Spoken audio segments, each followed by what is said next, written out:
आइए हम प्रार्थना करेंगे। प्रेमी परमेश्वर, आपके सन्मुख में शाम के समय आते हैं। आपने सुंदर सा मौका हमारे जीवन में दिया, इसलिए आपका धन्यवाद देते हैं प्रभु जी। पिछले हफ्ते भर आप हमारे साथ रहे, हर दुख मुसीबत बीमारी से बचा के रखा, इसलिए आपका धन्यवाद देते हैं प्रभु जी। आज के इस बाइबल स्टडी को आपके हाथों में देते हैं प्रभु जी। जो लोग यहाँ पे उपस्थित हैं उनको आपके हाथों में देते हैं प्रभु जी। जो लोग रास्ते में हैं उन्हें सुरक्षित रूप से पहुँचने के लिए मदद करिए, और जो लोग प्रभु जी हमें यूट्यूब और फेसबुक पे देखते हैं प्रभु जी, उनके लिए प्रभु जी आज का वचन प्रभु जी आशीष का कारण होने पाए प्रभु जी। और प्रभु जी हर एक जन जो वचन सुनता है वो सिर्फ सुनने ना पाए बल्कि उसमें चलने पाए प्रभु जी। आपके बुद्धि और ज्ञान से, समझ की आत्मा से हम सबको भरिए प्रभु जी, ताकि आपके वचन के अनुसार चल सकें। छोटी सी विनती आपके बेटे यीशु नासरी के नाम से मांगते हैं, सुन और कबूल कर। आमीन आमीन आमीन। पिछले हफ्ते हमने यीशु मसीह के मृत्यु के बारे में देखा, और पिछले हफ्ते हमने यीशु मसीह के पुनरुत्थान के बारे में देखा, यीशु मसीह का जी उठना। और आज हम जो वचन देखेंगे वो है यीशु मसीह का स्वर्गारोहण। स्वर्गारोहण मतलब स्वर्ग में जाना, एसेंशन ऑफ जीसस क्राइस्ट। जब हम यीशु मसीह के जीवन को देखते हैं तब यीशु मसीह के जीवन में 4 महान चमत्कारों को हम देखते हैं। सबसे पहले हम उसका जन्म, उसका पुनरुत्थान, उसका स्वर्गारोहण और उसका दूसरा आगमन। पहला उसका birth, resurrection, ascension and second coming. तो एक बार यीशु मसीह जन्म लिए, उसके बाद यीशु मसीह मारे गए लेकिन वो जी उठे, वो दूसरा चमत्कार था। तीसरा वो स्वर्ग में गए, और चौथा यीशु मसीह जो वापस एक दिन हमें लेने के लिए आएंगे। तो आज हम यीशु मसीह के तीसरे चमत्कार का हम अध्ययन करेंगे। और स्वर्गारोहण वो घटना है जिसमें मसीह प्रत्यक्ष रूप में सबके सामने स्वर्ग में उठा लिए गए। वो एक विनम्र, एक छोटे बालक की नाई इस पृथ्वी पे आए, 33.5 साल जिए, और एक महान विजेता के रूप में वो पृथ्वी को उन्होंने छोड़ दिया। एक छोटे से बच्चा बन के वो आए, लेकिन जब वो गए तो वो एक महान विजेता के रूप में गए। जब उनका पृथ्वी का कार्य पूरा हुआ तब उन्होंने स्वर्ग में जो उनका काम है, 2 काम है, एक आपके और मेरे लिए मकान बनाना, और दूसरा महायाजकीय कार्य जो वो स्वर्ग में हमारे लिए करते हैं। जब हम एक्ट्स चैप्टर 1 वर्सेस 9 to 11 पढ़ते हैं, उसमें हम देख सकते हैं यीशु मसीह का स्वर्ग जाना। तो वहाँ हम देखते हैं, लिखा है, यह कहकर वे उनके देखते देखते ऊपर उठा लिया गया, और बादल ने उसे उनकी आंखों से छिपा लिया। और उसके जाते समय जब वे आकाश की ओर ताक रहे थे तो देखो 2 पुरुष श्वेत वस्त्र पहने हुए उनके पास आ खड़े हुए और कहने लगे, हे गलीली पुरुषों, तुम क्यों खड़े स्वर्ग की ओर देख रहे हो? यही यीशु जो तुम्हारे पास से स्वर्ग पर उठा लिया गया है, जिस रीति से तुमने उसे स्वर्ग को जाते देखा है, उसी रीति से वह फिर आएगा। तो जब यीशु मसीह स्वर्ग में जाते हैं तो यीशु मसीह के चेले यीशु मसीह को देखते हैं। तो जब वो चले जाते हैं तो स्वर्गदूत आके बोलते हैं कि तुम क्यों देखते हो? जिस तरह यीशु मसीह स्वर्ग गए हैं उसी तरह वो वापस आएंगे। अगर ये वचन को संक्षेप में अगर हम कहेंगे तो 2 चीज़ यहाँ पे होता है कि एक, यीशु मसीह दृश्यमान रूप में जाते हैं, और दूसरा शारीरिक रूप में जाते हैं। मतलब जब यीशु मसीह स्वर्ग में उठाए गए तब लोग यीशु मसीह को देख सकते थे, और दूसरा वो शरीर के साथ उठा लिए गए। ऐसा नहीं था कि जब यीशु मसीह स्वर्ग में गए तो शरीर नीचे था और आत्मा उठा लिया गया था। तो जब हम परमेश्वर के वचनों को पढ़ते हैं तब वहाँ पे भी हम देख सकते हैं कि यीशु मसीह के स्वर्गारोहण के बारे में भविष्यवाणियाँ हुई है। जब हम साम 68 वर्स 18 पढ़ते हैं, भजन संहिता 68 उसका 18, वहाँ लिखा है, तू ऊंचे पर चढ़ा, तू लोगों को बंदवाई में ले गया, तूने मनुष्यों से वरन हठीले मनुष्यों से भी भेंटें ली, जिससे यहाँ परमेश्वर उनमें वास करे। तो यहाँ हम देख सकते हैं, तू ऊंचे पर चढ़ा। ऊंचे पर चढ़ना मतलब वहाँ पे लिखा है ascended on high। तो हमारा जो इंग्लिश में है स्वर्गारोहण का मतलब एसेंशन, तो यीशु मसीह स्वर्ग पे चढ़ा। दूसरा वचन है साम 110 वर्स 1, भजन संहिता 110 उसका 1, वहाँ लिखा है, मेरे प्रभु ने यहोवा की वाणी ये है कि तू मेरे दाहिने हाथ बैठ, जब तक मैं तेरे शत्रुओं को तेरे चरणों की चौकी ना कर दूं। तो यहाँ पे किसके बारे में बोल रहे हैं? यीशु मसीह के बारे में बोल रहे हैं कि तू मेरे दाहिने हाथ बैठ। तो यीशु मसीह जब यीशु मसीह स्वर्ग में गए, तब यीशु मसीह परमेश्वर के दाहिने हाथ में बैठते हैं। जब हम यूहन्ना 20 उसका 17 पढ़ते हैं, जॉन चैप्टर 20 वर्स 7, यहाँ पे भी हम देख सकते हैं स्वर्गारोहण के बारे में कि यीशु मसीह पिता के पास जाएंगे। वहाँ लिखा है, यीशु ने उससे कहा, मुझे मत छू, क्योंकि मैं अब तक पिता के पास ऊपर नहीं गया, परंतु मेरे भाइयों के पास जाकर उनसे कह दे कि मैं अपने पिता और तुम्हारे पिता और अपने परमेश्वर और तुम्हारे परमेश्वर के पास ऊपर जाता हूँ। तो यहाँ पे भी हम देख सकते हैं कि यीशु मसीह कहता है कि वो पिता के पास जाता है। तो यहाँ हम देख सकते हैं कि पुराने नियम में यीशु मसीह के बारे में, यीशु मसीह के स्वर्गारोहण के बारे में क्या क्या बताया गया है। और यीशु मसीह जब इस पृथ्वी पे थे, तब यीशु मसीह ने अपने चेलों को भी खुले तौर पे उसके बारे में सिखाया। लेकिन जब यीशु मसीह जिंदा थे, तब चेले यीशु मसीह के मृत्यु, गाड़े जाने और पुनरुत्थान के सत्यों को वो समझ नहीं पाते थे। लेकिन मरने के बाद यीशु मसीह ने उनको क्या किया, उस चीज़ों के बारे में समझाया, वो हम बाद में देखेंगे। तीसरा चीज़ हम देखते हैं कि यीशु मसीह का जो पुनरुत्थान के 40 दिन बाद स्वर्गारोहण हुआ, मतलब यीशु मसीह जिस दिन जी उठे उसके 40 दिन के बाद यीशु मसीह क्या हुए, यीशु मसीह स्वर्ग पे गए। तो प्रश्न ये उठता है कि यीशु ने अपने पिता के पास जाने के लिए देरी क्यों की? यीशु मसीह जिस दिन जी उठे उसी दिन यीशु मसीह चाहते तो यीशु मसीह क्या करते थे? यीशु मसीह स्वर्ग पिता के पास जा सकते थे।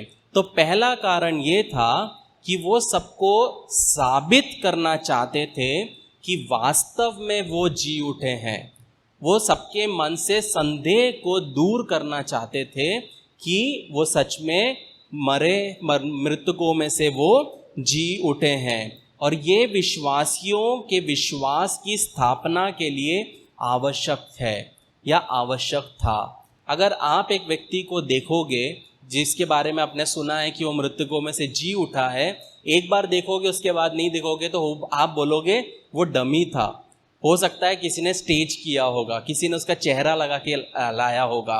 लेकिन 40 दिन तक बार बार अनेक बार अलग अलग जगह जब यीशु मसीह अपने चेलों को मिले, तब यीशु मसीह ने उनके संदेह को दूर किया। यीशु मसीह के चेले खुद क्या बोले?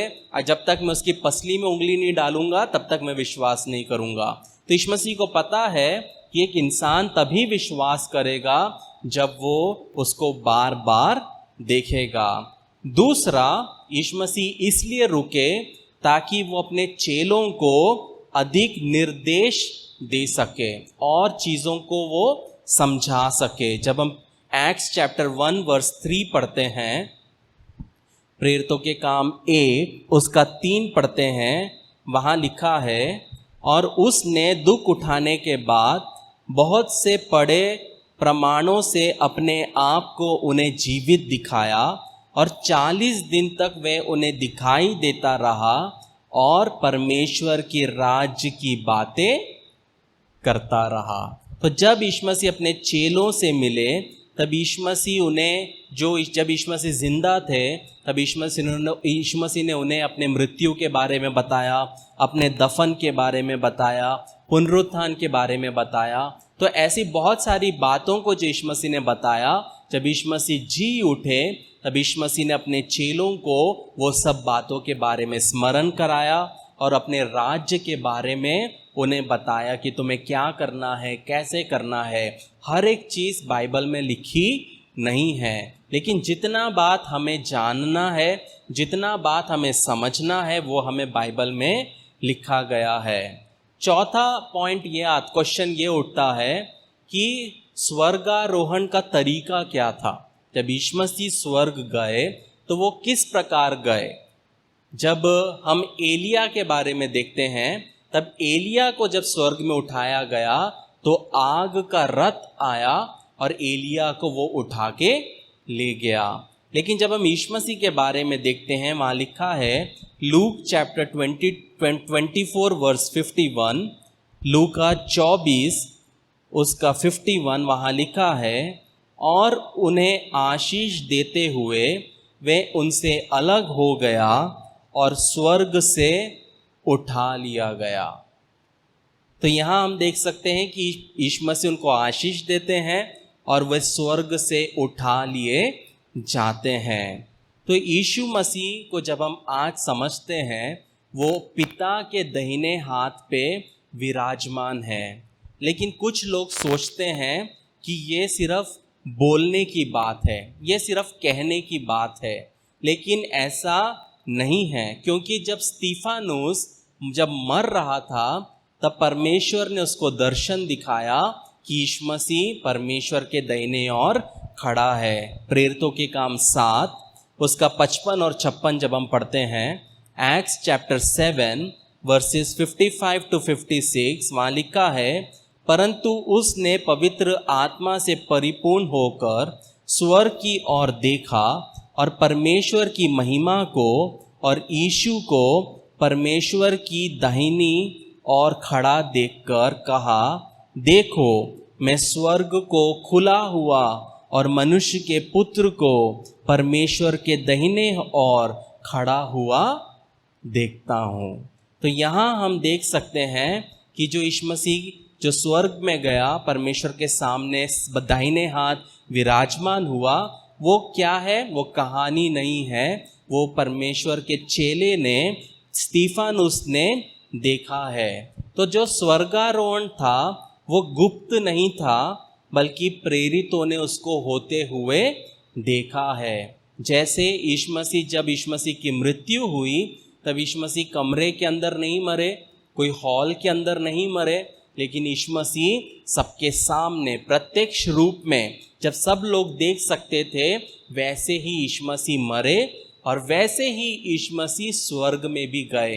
क्योंकि यीशु मसीह को डरने की ज़रूरत नहीं है। जो इंसान गलत करता है, जो व्यक्ति गलत करता है, वो सोचता है कि उसे छुप के करना है। लेकिन जब व्यक्ति का मन साफ है, जब वो सही है, तब उसको कभी किसी से छुप के कहीं पे भी जाने की या कोई भी चीज़ करने की ज़रूरत नहीं है।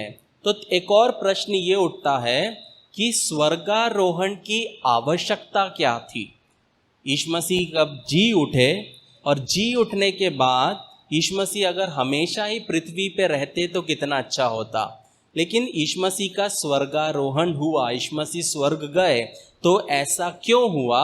उसका पहला उत्तर ये है कि स्वर्ग यीशु मसीह का घर है और जब यीशु मसीह का काम पूरा हो गया, यीशु मसीह अपने घर चले गए। जब हम जॉन चैप्टर 14 वर्स 28 पढ़ते हैं, यूहन्ना 14 उसका 28, वहाँ पे यीशु मसीह कहते हैं कि मैं पिता के पास जाता हूँ क्योंकि पिता मुझसे बड़ा है। यीशु मसीह बीच में कहते हैं मैं पिता के पास जाता हूँ, आखिर में लिखा है मैं पिता के पास जाता हूँ क्योंकि पिता मुझसे बड़ा है। तो यहाँ पे यीशु मसीह क्या कर रहे हैं? भविष्यवाणी कर रहे हैं कि मैं पिता के पास जाता हूँ। तो उस भविष्यवाणी को पूरा करने के लिए यीशु मसीह उसका स्वर्गारोहण हुआ, वो स्वर्ग गए। दूसरा, यीशु मसीह का स्वर्गारोहण पेंतीकोस्ट के पहले होना चाहिए। मतलब पेंतीकोस्ट का वो दिन था जब पवित्र आत्मा इस पृथ्वी पर उतरा। तो जब हम यूहन्ना 16 उसका 7 पढ़ते हैं, जॉन चैप्टर 16 वर्स 7, वहाँ लिखा है, तो भी मैं तुमसे सच कहता हूँ कि मेरा जाना तुम्हारे लिए अच्छा है, क्योंकि यदि मैं ना जाऊँ तो वह सहायक तुम्हारे पास ना आएगा, परंतु यदि मैं जाऊँगा तो उसे तुम्हारे पास भेज दूंगा। किसके बारे में कहता है? यीशु मसीह पवित्र आत्मा के बारे में कहता है। अगर यीशु मसीह जी उठने के बाद सिर्फ पृथ्वी पे रहते तो पवित्र आत्मा कभी भी नहीं आ सकता और हम बड़े बड़े कामों को नहीं देख पाते। यीशु मसीह एक ही जगह पे रहता, या तो वो इसराइल में रहेगा, या तो वो इंडिया में रहेगा, या तो अमेरिका में रहेगा। लेकिन यीशु मसीह स्वर्ग में जाने की वजह से पवित्र आत्मा उतरा और पूरी पृथ्वी पे यीशु मसीह क्या किए? यीशु मसीह का काम बढ़ा। इसलिए यीशु मसीह का स्वर्ग जाना बहुत अहम था। जब हम यूहन्ना 14 उसका 2 और 3 पढ़ते हैं, जॉन चैप्टर 14 वर्सेस 2 और 3, वहाँ पे लिखा है, मेरे पिता के घर में बहुत से रहने के स्थान है, यदि ना होते तो मैं तुमसे कह देता, क्योंकि मैं तुम्हारे लिए जगह तैयार करने जाता हूँ। और यदि मैं जाकर तुम्हारे लिए जगह तैयार करूँ तो फिर आकर तुम्हें अपने यहाँ ले जाऊँगा, कि जहाँ मैं रहूँ वहाँ तुम भी रहो। तो एक और रीज़न जो यीशु मसीह का स्वर्ग जाने का है, जैसे मैंने पहले बनाया, मकान बनाना, मतलब मकान तैयार करना आपके और मेरे लिए। तो आज यीशु मसीह हमारे लिए वहाँ पे मकानों को बना रहा है, ताकि एक दिन हम यीशु मसीह के साथ जाके वहाँ पे रह सके। तो जैसा मैंने कहा, ये अद्भुत होता यदि यीशु मसीह अपने पुनरुत्थान के बाद अपने शक्ति में पृथ्वी पर हमेशा रहता। लेकिन ये कलीसिया के लिए परमेश्वर की योजना नहीं थी। हमको बहुत बार लगता है काश ऐसा होता तो बहुत अच्छा होता, काश वैसा होता तो बहुत अच्छा होता। लेकिन वो परमेश्वर की योजना है कि नहीं, वो जानना, वो समझना हमारे लिए बहुत ज़रूरी है। जब हम यूहन्ना 20 उसका 16 और 17 पढ़ते हैं, जॉन चैप्टर 20 वर्सेस 16 to 17, वहाँ लिखा है, यीशु ने उससे कहा, मरियम। उसने पीछे फिरकर उससे इब्रानी में कहा, रबूनी, अर्थात हे गुरु। यीशु ने उससे कहा, मुझे मत छू, क्योंकि मैं अब तक पिता के पास ऊपर नहीं गया, परंतु मेरे भाइयों के पास जाकर उनसे कह दे कि मैं अपने पिता और तुम्हारे पिता और अपने परमेश्वर और तुम्हारे परमेश्वर के पास जाता हूँ। तो यहाँ हम देख सकते हैं कि यीशु मसीह छुटकारे का कार्य को पूरा करने के लिए ऊपर चले गए, स्वर्ग में चले गए, जिसकी आवश्यकता थी। दूसरा, यीशु के स्वर्गारोहण ने उनके अनुयायियों को प्रतिज्ञा किए हुए बड़े कार्यों को करने में सक्षम बनाया। मतलब जब हम यूहन्ना 14 उसका 12 पढ़ते हैं, जॉन चैप्टर 14 वर्स 12, वहाँ लिखा है, मैं तुमसे सच सच कहता हूँ कि जो मुझ पर विश्वास रखता है, ये काम जो मैं करता हूँ वह भी करेगा, वरन इनसे भी बड़े काम करेगा, क्योंकि मैं पिता के पास जाता हूँ। तो यीशु मसीह ने यहाँ पे क्या किया? अपने चेलों को, सिर्फ यीशु मसीह के चेले नहीं बल्कि हम सब जो यीशु मसीह पे विश्वास करते हैं, हमारे साथ प्रतिज्ञा किया कि हम बड़े बड़े कार्यों को करेंगे। हमने कभी, बहुत रेयर होता है जब कोई व्यक्ति उसके नीचे में कोई सीखता है, वो पसंद करता है कि वो मुझसे और आगे बढ़े। लेकिन एक अच्छा पासबान, एक अच्छा परमेश्वर का सेवक, एक अच्छे माता पिता एक अच्छे भाई बहन, एक अच्छे मसीही वो होते हैं जो हमेशा चाहते हैं कि उनके कलीसिया के लोग आगे बढ़े, उनके बच्चे उनसे आगे बढ़े, उनके कलीसिया के लोग उनसे और बढ़ोतरी करें, हमारे मसीही भाई बहन हमसे और बढ़ोतरी करे। वो सोच हम में होना ज़रूरी है, क्योंकि यीशु मसीह ने यहाँ ये नहीं कहा कि जो मुझ पर विश्वास रखता है, जो काम मैं करता हूँ वह भी करेगा, वरन इससे थोड़ा करेगा। वो सोच नहीं थी यीशु मसीह की। यीशु मसीह की सोच थी वरन इनसे बड़े कार्य करेगा। मतलब यीशु मसीह बोलता है कि मैंने 3 लोगों को अगर मृतकों में से जीवित किया है, तो तुम जो मुझ में विश्वास करते हो, तुम 30 लोगों को मृतकों में से जीवित करोगे। वो एटीट्यूड, वो कैरेक्टर हमारे अंदर होना चाहिए कि जब सामने वाला व्यक्ति को परमेश्वर बढ़ाता है, तब उसके साथ हमें भी बढ़ना है, खुशी मनाना है, आशीष देना है। तब क्या होगा? तब परमेश्वर हमारे लिए भी क्या करेगा? राज्य को, रास्तों को खोलेगा। एक बार एक कहानी था, मैंने इसी पढ़ा था, उसमें एक चिड़िया थी। तो जब चिड़िया रेगिस्तान में थी और वहाँ पे एक भी पेड़ नहीं था, तो एक लोमड़ी वहाँ से चल के जाती है। तो चिड़िया को लोमड़ी बोलती है, तो ये चिड़िया ये रेत गर्म होने की वजह से वो पहले एक पैर को रखती है ज़मीन पे, फिर थोड़ी देर के बाद दूसरे पैर को रखती है, लेकिन वो दोनों पैर को ज़मीन पे नहीं रख पाती। तो लोमड़ी आके बोलता है कि तू क्यों कुछ नहीं करती, तू तो उड़ भी नहीं सकती, तू बैठ रही है तो गर्म है। लेकिन पंछी उसको बोलती है, एटलीस्ट परमेश्वर ने मुझे बल दिया कि मैं एक पैर पे खड़े हो सकती हूँ। तो जब वो लोमड़ी वो सुन के चला गया, जब वो वापस आया तो वहाँ पे देखता है एक बहुत हरे भरे पेड़ को, और चिड़िया उस पेड़ के टहने में बैठी है, छाँव में बैठी है, अच्छे से है। तो कहने का मतलब है कि जब हमारा दिल धन्यवाद रूपी बलिदान करता है, मतलब हमारे जीवन में हो सकता है कमियां हैं, घटियां हैं, हम परफेक्ट नहीं हैं, लेकिन उस कमी में भी जब हम धन्यवाद देते हैं, तब परमेश्वर से जो हमने मांगा नहीं, वो मांगने से बढ़कर परमेश्वर हमें देता है। बस जो चीज़ हमारे पास है, हो सकता है एक छोटा सा एक साइकिल होगा हमारे पास, छोटा फ़ोन होगा हमारे पास, एक छोटा सा घर होगा, धन्यवाद दो। जब तुम धन्यवाद देते हुए चलोगे, जब आप परमेश्वर को धन्यवाद देते हुए बढ़ोगे, परमेश्वर ऑटोमेटिक अपने समय पे आपके ज़रूरतों को क्या करेगा? पूरा करेगा। तीसरा चीज़ हम देखते हैं कि यीशु मसीह जब परमेश्वर के सिंहासन के पे जाते हैं, तब वो मध्यस्थता का सेवा करते हैं। किसका? मध्यस्थता का सेवा। उसका क्या मतलब है? जब हम हिब्रूज चैप्टर 7 वर्स 25 पढ़ते हैं, इब्रानी 7 उसका 25, वहाँ लिखा है, इसीलिए जो उसके द्वारा परमेश्वर के पास आते हैं वे उनका पूरा पूरा उद्धार कर सकता है, क्योंकि वह उनके लिए विनती करने को सर्वदा जीवित है। किसके बारे में कहता है ये? यीशु मसीह के बारे में, कि वो हमारे लिए विनती करने के लिए सर्वदा जीवित है। वो जब यीशु मसीह के दाहिने ओर है, तो जैसे हमने पिछले हफ्ते देखा कि जब हम पाप करते हैं तो स्वर्ग में 2 चीज़ें होती हैं। पहला, शैतान जाता है परमेश्वर के पास और बोलता है, देख तेरे बेटे ने, देख तेरी बेटी ने पाप किया, इसको तू दंड दे।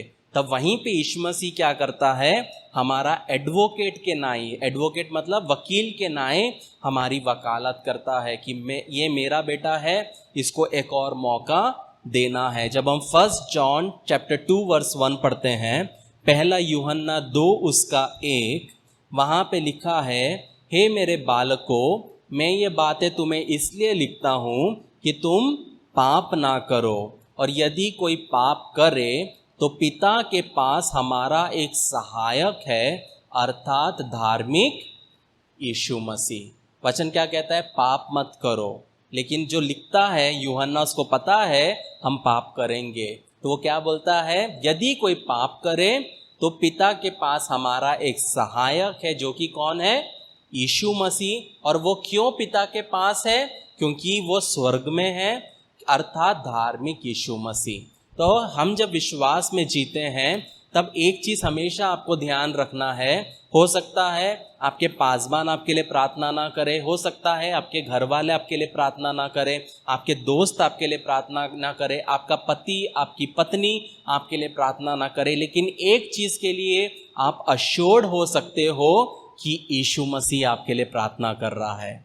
और आज हम में से बहुत सारे लोग यहाँ पे इसीलिए हैं क्योंकि यीशु मसीह ने हमारे लिए प्रार्थना किया। जो समय शैतान ने बोला कि इसको उखाड़ के फेंक दो, इसको अब दुनिया में जीने का कोई हक नहीं है, ये पाप पे पाप करता हुआ जा रहा है, ये पाप पे पाप करती हुई जा रही है, लेकिन यीशु मसीह हमेशा हमारे लिए परमेश्वर के सामने वकालत करता है कि एक और मौका, इसको एक और मौका देना चाहिए। तो एक और पॉइंट है, जब हम यीशु मसीह के स्वर्गारोहण के बारे में देखते हैं कि यीशु मसीह का स्वर्गारोहण हुआ, उसी वजह से उसकी सेवकाई दुनिया भर में फैली। पहले वो पैलेस्तीन में ही थी, लेकिन यीशु मसीह का स्वर्गारोहण होने के वजह से आज इंडिया, एशिया, यूरोप, हर एक जगह में यीशु मसीह के बारे में कहा गया है या लोग जानते हैं। जब हम मत्ती 28 उसका 18 जब हम पढ़ते हैं, मैथ्यू चैप्टर 28 वर्स 18, वहाँ लिखा है, यीशु ने उनके पास आकर कहा कि स्वर्ग और पृथ्वी का सारा अधिकार मुझे दिया गया है। जब हम 19वां वचन पढ़ते हैं, वहाँ लिखा है, इसीलिए तुम जाकर सब जातियों के लोगों को चेला बनाओ और उन्हें पिता और पुत्र और पवित्र आत्मा के नाम से बपतिस्मा दो। 20वां वचन कहता है, और उन्हें सब बातें जो मैंने तुम्हें आज्ञा दी है मानना सिखाओ, और देखो मैं जगत के अंत तक सदैव तुम्हारे संग हूँ। तो यीशु मसीह गए, पवित्र आत्मा आया, और जिस प्रकार यीशु मसीह जब इस पृथ्वी पे था तब यीशु मसीह पवित्र आत्मा से परिपूर्ण था और वो भलाई करता हुआ चला, चंगाई करता हुआ चला, आश्चर्य कर्म करता हुआ चला। वैसे ही जो पवित्र आत्मा, ऐसा नहीं है कि यीशु मसीह में पवित्र आत्मा अलग है और आपके अंदर और मेरे अंदर अलग है, नहीं, वही पवित्र आत्मा जो मसीह में था, वही पवित्र आत्मा जब हम विश्वास करते हैं हमारे अंदर भी आता है और हमारे द्वारा परमेश्वर क्या करता है, लोगों के जीवन को बदलता है। और 5वां जो पॉइंट है कि पुनरुत्थान से क्या हुआ, वो है कि यीशु मसीह के जी उठने का मजबूत प्रमाण और स्पष्टीकरण हुआ। मतलब अगर यीशु मसीह जी नहीं उठते तब कोई भी विश्वास नहीं करता कि यीशु मसीह का जी उठे हैं और यीशु मसीह का स्वर्गारोहण हुआ है। तो स्वर्गारोहण होने के वजह से हम बोल सकते हैं कि यीशु मसीह जी भी उठे हैं। तो एक प्रश्न ये उठता है कि स्वर्गारोहण का उद्देश्य क्या था। मतलब यीशु मसीह स्वर्ग गए, लेकिन उसका कुछ उद्देश्य भी होगा। तो पहला उद्देश्य ये है कि यीशु पिता की महिमा करने के लिए चढ़े। मतलब किसकी महिमा? परमेश्वर की महिमा करने के लिए। जब हम यूहन्ना 17 वर्स 1 पढ़ते हैं, यूहन्ना 17 उसका 1 वहाँ लिखा है, यीशु ने ये बातें कही और अपनी आंखें, जॉन 17:1, यीशु ने ये बातें कही और अपनी आंखें आकाश की ओर उठाकर कहा, हे पिता, वह घड़ी आ पहुंची, अपने पुत्र की महिमा कर कि पुत्र भी तेरी महिमा करे। तो जब यीशु मसीह स्वर्ग का स्वर्गारोहण हुआ तब यीशु मसीह ने परमेश्वर की क्या की? महिमा की। दूसरा, जब हम एक्ट्स चैप्टर 5 वर्स 31 पढ़ते हैं, प्रेरितों के काम 5 उसका 31, वहाँ पे हम देख सकते हैं कि यीशु मसीह एक अर्घ दूत के रूप में चढ़े और हमारे लिए द्वार को खोला। वहाँ क्या लिखा है? उसी को, किसको? यीशु मसीह को परमेश्वर ने प्रभु और उद्धारक ठहराया, अपने दाहिने हाथ से सर्वोच्च कर दिया कि वे इस्राएलियों को मन फिराव की शक्ति और पापों की क्षमा प्रदान करे। तो यहाँ हम देख सकते हैं कि यीशु मसीह प्रभु और उद्धारकर्ता बने। अगर उनका स्वर्गारोहण नहीं होता तो वो कभी भी प्रभु नहीं कहलाते और ना ही वो उद्धारकर्ता कहलाते। जब हम इब्रानी 6 उसका 20 पढ़ते हैं, हिब्रूज चैप्टर 6 वर्स 20, वहाँ हम देख सकते हैं कि यीशु मसीह एक अर्घदूत के रूप में चढ़े। क्या लिखा है?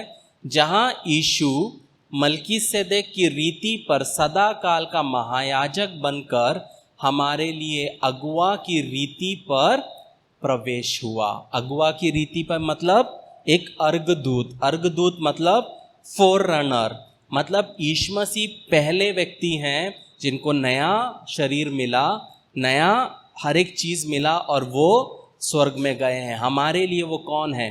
वो पहले व्यक्ति हैं। जैसे परमेश्वर ने आदम और हव्वा को बनाया, लेकिन आदम पाप किया, इसलिए परमेश्वर ने क्या किया? जब फिर से परमेश्वर ने अपना कार्य की शुरुआत की, तब यीशु मसीह ने किसी मनुष्य को नहीं चुना, यीशु मसीह ने अपने पुत्र को चुना। क्योंकि पुत्र पाप नहीं करेगा, पुत्र गलत नहीं करेगा और पुत्र अपना काम पूरा करके आएगा, क्योंकि वो आदम नहीं है। जैसा वचन कहता है, आदम के द्वारा मृत्यु आई, आदम के द्वारा पाप आया, लेकिन यीशु मसीह के द्वारा अनंत जीवन आया।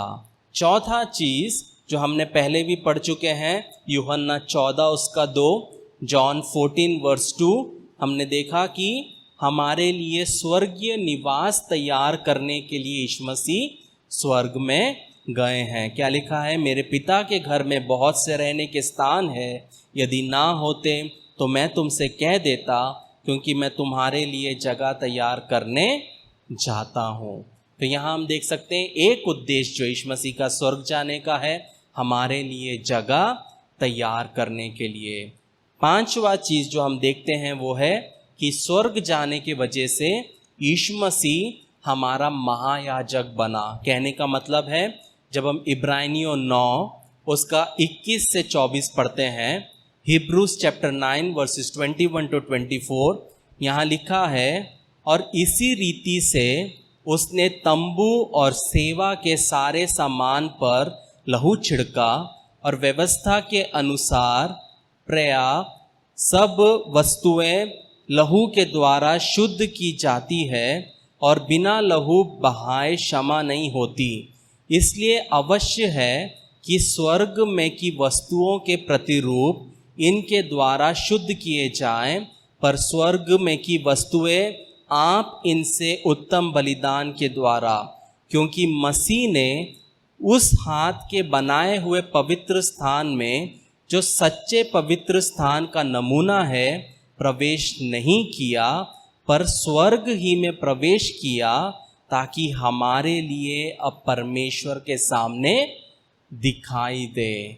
मतलब हमारे लिए परमेश्वर के सामने दिखाई देने का मतलब है, हम में क्या है? क्या है? पाप है। जब परमेश्वर हमको देखता है तब उसको पाप दिखेगा।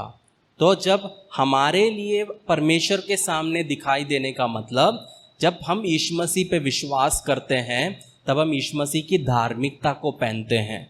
तो जब परमेश्वर हमको देखता है, वो हमको नहीं देखता, हम में मसीह को देखता है। इसीलिए वचन कहता है कि all our righteousness is like filthy rags, मतलब हमारी जो अच्छाइयाँ हैं, हमको लगता है मैं बहुत अच्छा जी रहा हूँ, मैं उपवास करता हूँ, मैं चर्च जाता हूँ, मैं प्रार्थना करता हूँ, मैं इससे बेहतर हूँ, मैं उससे बेहतर हूँ।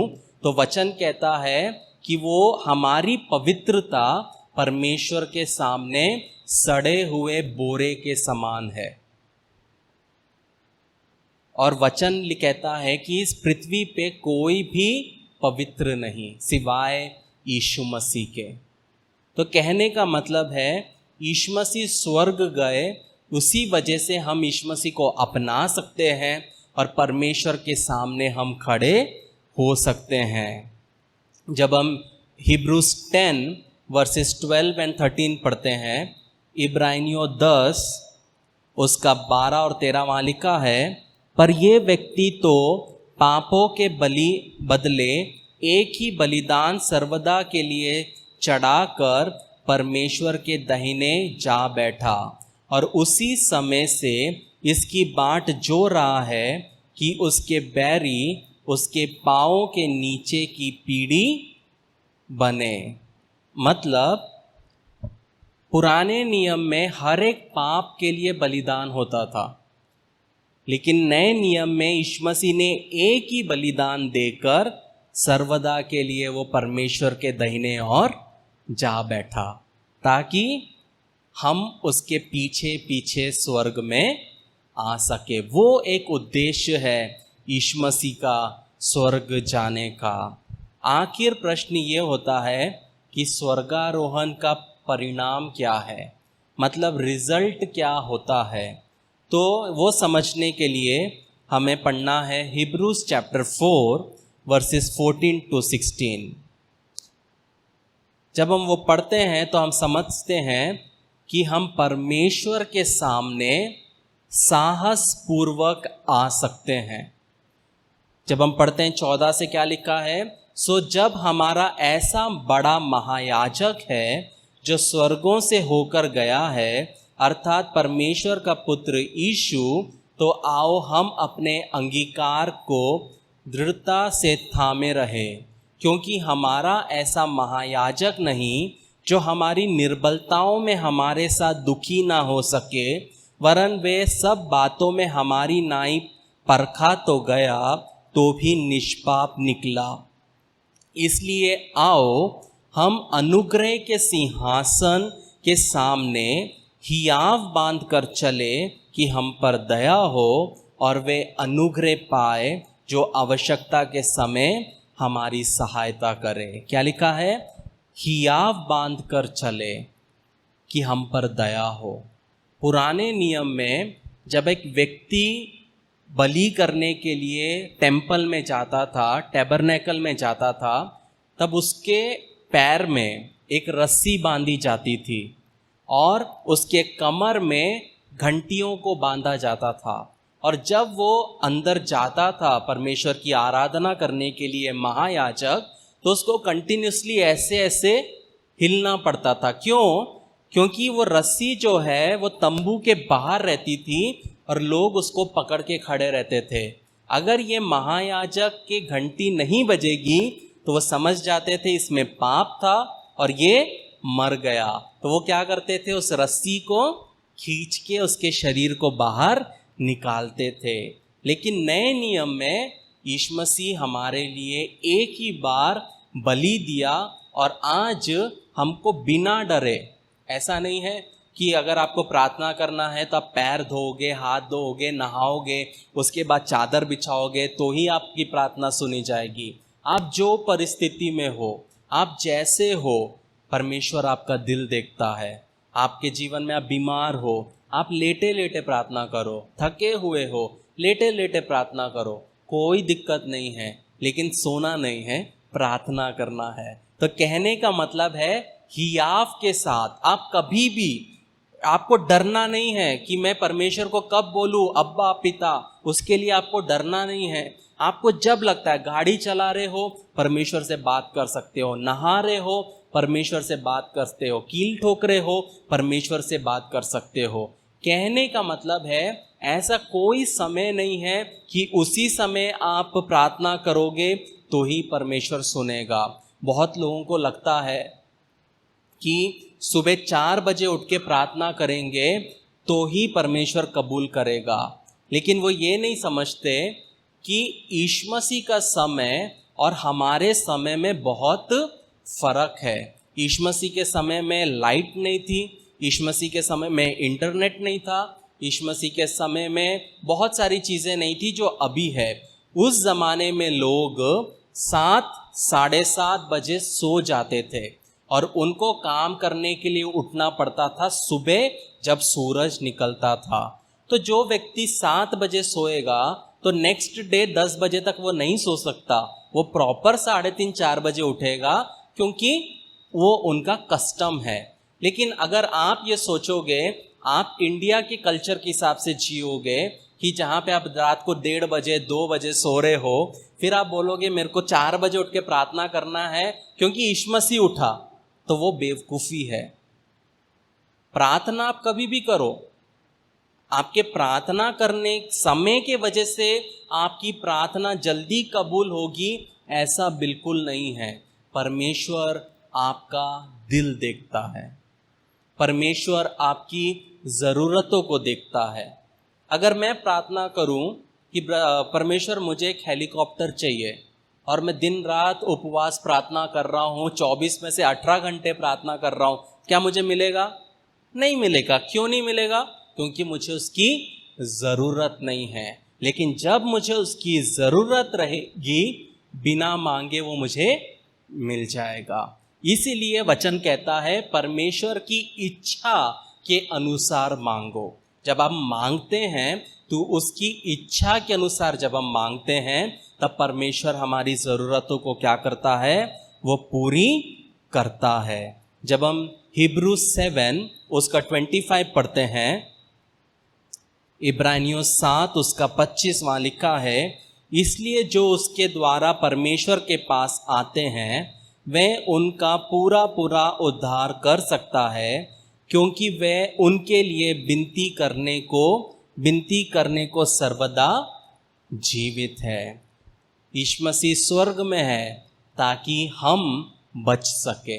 हम जब भी पुकारते हैं वो हमें क्या करता है? वो हमें बचाता है। जब हम पहला पत्रस 3 उसका 22 पढ़ते हैं, 1 पीटर चैप्टर 3 वर्स 22, वहाँ पे लिखा है, वे स्वर्ग पर जाकर परमेश्वर के दाहिने ओर बैठ गया और स्वर्गदूत और अधिकारी और सामर्थी उसके अधीन किए गए।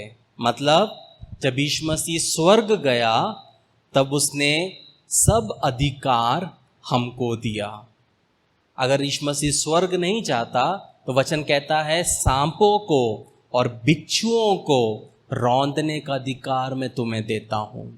अगर यीशु मसीह स्वर्ग नहीं जाता तो वो अधिकार हमें कभी भी नहीं मिलता था। तो जब हम कंक्लूजन में एक चीज़ हम समझ सकते हैं कि यीशु मसीह की महिमा के कारण एक दिन हर एक घुटना झुकेगा और हर एक जीभ अंगीकार करेगी कि यीशु मसीह ही प्रभु है, और एक दिन उसके द्वारा पिता परमेश्वर की महिमा होगी। हम एक ऐसे मसीह की आराधना और सेवा करते हैं जिसने ग्रेविटी के नियमों को बदला। ग्रेविटी क्या कहता है? कि इंसान ज़मीन में चिपका रहेगा, और उसके अलावा अगर इंसान ऊपर जाता है तो किसी की मदद से जाता है। लेकिन यीशु मसीह ने, जो परमेश्वर ने जो ग्रेविटी को बनाया, उसका उल्लंघन किया। मतलब ग्रेविटी भी यीशु मसीह को रोक नहीं पाई, और यीशु मसीह शारीरिक रूप से स्वर्ग में आपके और मेरे लिए वो क्या हुए? वो स्वर्गारोहण किए और हमारे लिए वहाँ पे वाद विवाद करते हैं।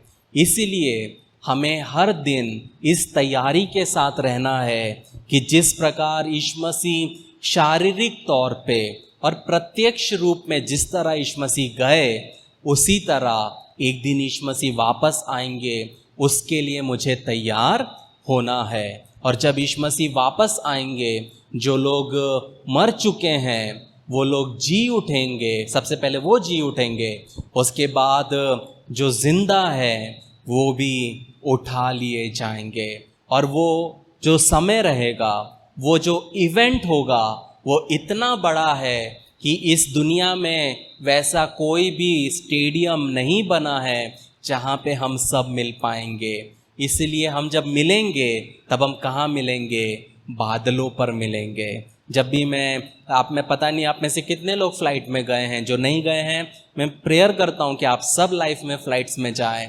तो जब आप फ्लाइट में जाओगे तो आप एक समय आएगा जब आप बादलों के ऊपर रहते हैं।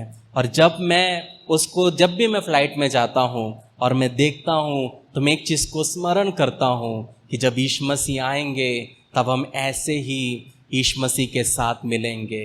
तो ये ज़रूरी नहीं है कि जब यीशु मसीह आए मुझे ज़िंदा रहना है। अगर यीशु मसीह आने के पहले हमारी मृत्यु हो गई तो अच्छी बात है, हमें फ्रंट रो मिलेगा, हम यीशु मसीह के साथ आएंगे।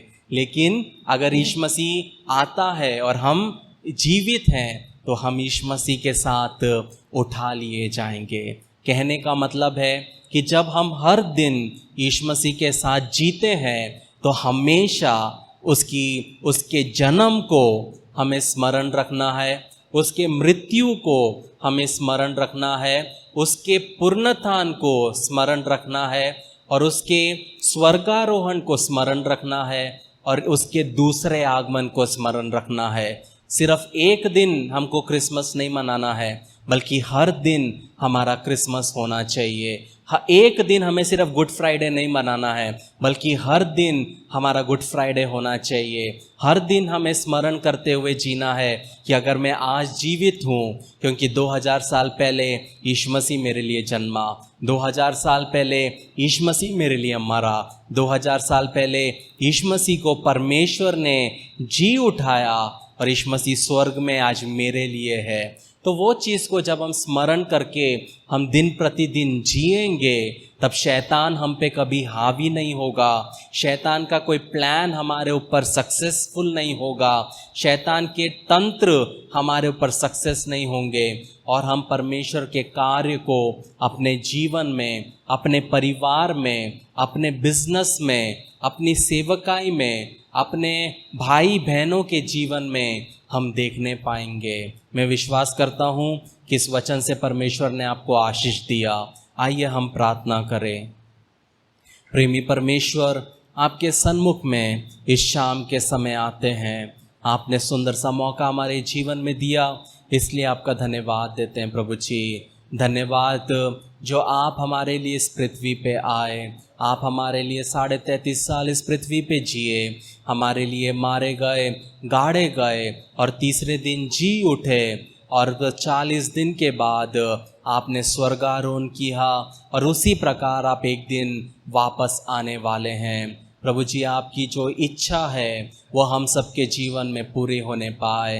प्रभु जी, आपकी मृत्यु हमारे जीवन में जाया ना होने पाए। प्रभु जी, जब हम इस दुनिया में जीते हैं प्रभु जी, जब हम इस दुनिया में लोगों से बातें करते हैं, हमारे बोलचाल में, चाल चरण में, रहन सहन में आप दिखने पाए। ये छोटी सी विनती आपके बेटे यीशु नासरी के नाम से मांगते हैं, सुन और कबूल कर। आमीन, आमीन, आमीन।